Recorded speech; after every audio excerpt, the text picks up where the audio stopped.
ಹಳೆಯ ಚಿನ್ನದ ಒಡವೆನ ಅಧಿಕ ಬೆಲೆಗೆ ಮಾರಬೇಕೆ? ಅಂದ್ರೆ ಆಟಿಕಾಗೆ ಕಾಲ್ ಮಾಡಿ 8880 ಅಟ್ಟಿಕಾ ಗೋಲ್ಡ್ ಕಂಪನಿ.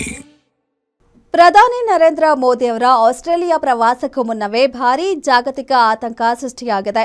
ಜುಲೈ 9ರಂದು ಮೆಲ್ಬೋರ್ನ್ನ ಮಾರ್ವೆಲ್ ಸ್ಟೇಡಿಯಂನಲ್ಲಿ ನಡೆಯಲಿರೋ ಮೆಲ್ಬೋರ್ನ್ ಮೀಟ್ಸ್ ಮೋದಿ ಸಮಾವೇಶದ ಫೇಸ್ಬುಕ್ ಪೋಸ್ಟ್ ಕೆಳಗೆ ಅಬು ಮುಸ್ತಾಫಾ ಹೆಸರಿನ ಖಾತೆಯಿಂದ ಕೊಲೆ ಬೆದರಿಕೆ ಹಾಕಲಾಗಿದೆ.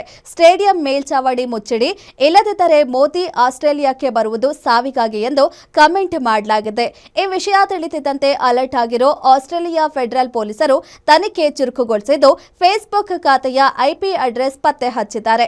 ಆಸ್ಟ್ರೇಲಿಯಾ ಫೆಡರಲ್ ಪೊಲೀಸರು ಮತ್ತು ಸ್ಪೆಷಲ್ ಸೆಕ್ಯೂರಿಟಿ ಯೂನಿಟ್ಗಳು ಜಂಟಿಯಾಗಿ ಪ್ರಧಾನಿಗೆ ಭದ್ರತೆ ಕಲ್ಪಿಸಲು ಮುಂದಾಗಿದ್ದು, ನಿಗದಿತ ವೇಳಾಪಟ್ಟಿಯಂತೆಯೇ ಮೋದಿ ಕಾರ್ಯಕ್ರಮಗಳು ನಡೆಯಲಿವೆ ಎಂದು ಅಧಿಕಾರಿಗಳು ಸ್ಪಷ್ಟಪಡಿಸಿದ್ದಾರೆ.